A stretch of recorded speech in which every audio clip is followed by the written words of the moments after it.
that of Hamlet, our dear brother's death, the memory be green, and that it us befitted to bear our hearts in grief, and our whole kingdom to be contracted in one brow of woe. Yet so far hath discretion fought with nature, that we, with wisest sorrow, think on him, together with remembrance of ourselves. Therefore our sometime sister, now our queen, the imperial jointress to this warlike state, have we, as 'twere with a defeated joy, with an auspicious and dropping eye, with mirth and funeral, and with dirge and marriage, in equal scale weighing delight and dole, taken to wife. Nor have we herein barred with your better wisdoms, which have freely gone with this long affair.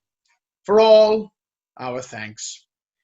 Now follows, that you know, young Fortinbras, holding a weak supposal of our worth, or thinking by our late dear brother's death, our state to be disjoint and out of frame, colleagued with the dream of his advantage, he hath not failed to pester us with message, importing the surrender of those lands lost by his father with all bonds of law to our most valiant brother. So much for him. Now for ourself, and for this time of meeting, thus much the business is, we have here writ to Norway, uncle of young Fortinbras, who, impotent and bedridden, scarcely hears of this his nephew's purpose, to suppress his further gait herein, in that the levies, the lists, and full proportions are all made out of his subject. And we here dispatch you, good Cornelius, and you, Voltimand, for bearers of this greeting to old Norway, giving to you no further personal power to business with the king, more than the scope of these dilated articles allow. Farewell, and let your haste commend your duty. And that in all things we show our duty. We doubt it nothing. Heartily farewell. And now, Laertes, what's the news with you? You told us of some suit. What is it, Laertes? You cannot speak of reason to the Dane and lose your voice. What wouldst thou beg, Laertes? That shall not be my offer, not thy asking. The head is not more native to the heart, the hand more instrumental to the mouth, than is the throne of Denmark to thy father. What wouldst thou have, Laertes? My dread lord, your leave and favour to return to France. From whence though willingly I came to Denmark to show my duty in your coronation, yet now I must confess that duty done. My thoughts and wishes bend again toward France, and bow them to your gracious leave and pardon. Have you your father's leave? What says Polonius? He hath, my lord, wrung from me my slow leave by laboursome petition, and at last upon his will I sealed my hard consent. I do beseech you, give him leave to go. Take thy fair hour, Laertes. Time be thine, and thy best graces spend it at thy will. But now, my cousin Hamlet and my son. Little more kin and less than kind. How is it that the clouds still hang on you? Not so, my lord. I am too much the sun. Good Hamlet, cast thy nighted colour off, and let thine eye look like a friend on Denmark. Do not forever with thy veiled lid seek for thy noble father in the dust.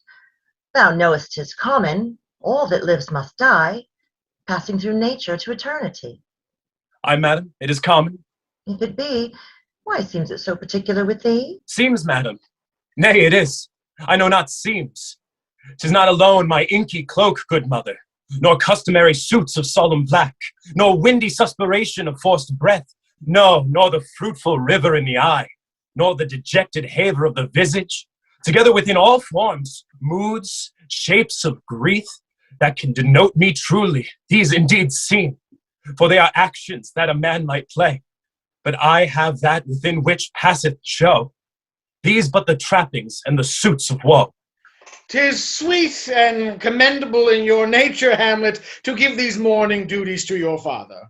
But you must know your father, lost a father, that father lost his, and the survivor bound in filial obligation to some term to do obsequious sorrow, but to preserve an obstinance condolement is a course of impious stubbornness. 'Tis unmanly grief. It shows a will most incorrect to heaven, a heart unfortified, a mind impatient, an understanding simple and unschooled. For what we know must be in as common as any the most vulgar thing to sense. Why should we, in our peevish opposition, take it to heart? Fine! 'Tis a fault to heaven, a fault against the dead, a fault to nature, to reason most absurd. Whose common theme is death of fathers, and who still hath cried from the first course till he that died today, this must be so? We pray you, throw to earth this unprevailing woe, and think of us as of a father. For let the world take note, you are the most immediate to our throne, and with no less nobility of love than that which dearest fathers bear his son, do I impart toward you. For your intent is going back to school in Wittenberg. It is most retrograde to our desire. And we beseech you, bend you to remain here, in the cheer and comfort of our eye, our chiefest courtier, cousin, and our son. Let not thy mother lose her prayers, Hamlet. I pray thee, stay with us. Go not to Wittenberg. I shall in all my best obey you, madam. Well, 'tis a loving and a fair reply. Be as ourself in Denmark. Madam, come. This gentle and unforced accord of Hamlet sits smiling to my heart. In grace whereof no jocund health that Denmark drinks today. But the great cannon to the clouds shall tell, and the kings rouse the heavens all brute again, respeaking earthly thunder. Come away. Oh, that this too solid flesh would melt, thaw, and resolve itself into a dew. Or that the everlasting had not fixed his cannon against self-slaughter. Oh God, oh God! How weary, stale, flat, and unprofitable seems to me all the uses of this world. Fie, oh, fie! 'Tis an unweeded garden that grows to seed things rank and gross in nature, possesses it merely. That it should come to this, but 2 months dead, nay, not so much, 2. So excellent a king, that was to this, Hyperion to a satyr, so loving to my mother, that he had not been teed the winds of heaven, visit her face too roughly, heaven and earth, must I remember? Why, she would hang on him as if increase of appetite had grown by what it fed on, and yet within a month, let me not think on't. Frailty, thy name is woman. A little month or ere, those shoes were old with which she followed my poor father's body, like Niobe all tears. Why she, even she, oh God, a beast that wants discourse of reason, would have mourned longer, married with my uncle, my father's brother, but no more like my father than I to Hercules, within a month. Yet the salt of most unrighteous tears had left the flushing in her galled eyes. She married, oh, most wicked speed to post, with such dexterity to incestuous sheets. It is not, nor cannot come to good, but break my heart, for I must hold my tongue. Hail to your lordship. I am glad to see you well. Horatio! Oh, I do forget myself. The same, my lord, and your poor servant ever. Sir, my good friend, I'll change that name with you. And what make you from Wittenberg, Horatio? Marsalis. My good lord. I am very glad to see you. Good evening, sir. But what in faith make you from Wittenberg? A truant disposition, good my lord. I would not hear your enemies say so, nor shall you do mine ear that violence. To make it truster of your own report against yourself, I know you are no truant. But what is your affair in Elsinore? We'll teach you to drink deep ere you depart. My lord, I came to see your father's funeral. I pray thee do not mock me, fellow student. I think it was to see my mother's wedding. Indeed, my lord, it followed hard upon. Thrift, Horatio. The funeral baked meats did coldly furnish forth marriage tables? Would I had met my dearest foe in heaven, or I had seen that day, Horatio, my father? Methinks I see my father. Where, my lord? In my mind's eye, Horatio. I saw him once. He was a goodly king. He was a man. Take him for all in all. I shall not look upon his like again. My lord, I think I saw him yesternight. Saw? Who? My lord, the king your father. The king my father? Season your admiration for a while, with an attent ear, till I may deliver upon the witness of these gentlemen this marvel to you. For God's love, let me hear. 2 nights together had these gentlemen, Marcellus and Bernardo, on their watch in the dead, vast, and middle of the night, been thus encountered. A figure like your father, armed at point exactly, cap up hay, appears before them with solemn march, goes slow and stately by them.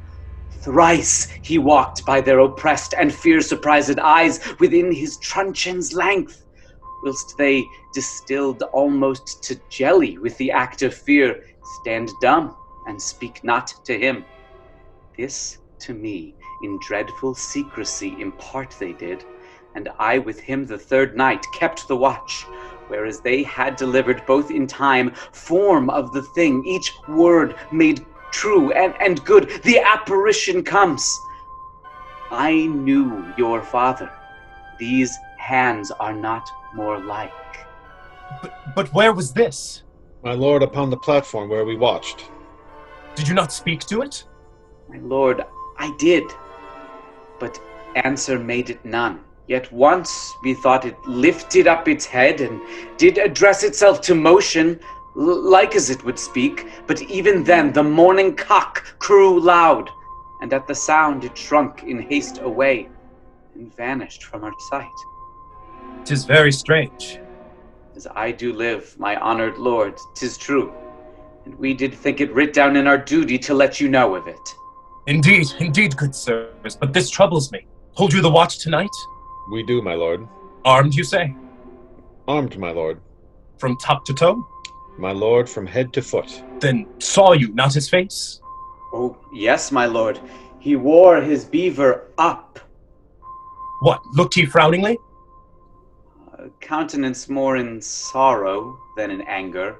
Pale or red? Nay, very pale. And fixed his eyes upon you?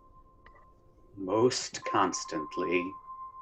I would, had I been there. He would have much amazed you. Very like, very like. Stayed it long? While one with moderate haste might tell 100. Longer. Not when I saw it. His beard was grizzled, no? It was, as I have seen it in his life, a sable silvered. I will watch tonight. Perchance 'twill walk again. I warrant it will. If it assume my noble father's person, I'll speak to it, though hell itself should gape, and bid me hold my peace, I pray you all. If you have hitherto concealed this sight, let it be tenable in your silence still, and whatsoever else shall hap tonight, give it understanding, but no tongue. I will requite your loves, so fare you well. Upon that platform, twixt 11 and 12, I'll visit you. Our duty to your honor. Your honor. Your loves, as mine to you. Farewell. My father's spirit in arms, all is not well. I doubt some foul play. With the night we're come, till then, sit still my soul. Foul deeds will rise, though all the earth o'erwhelm them to men's eyes.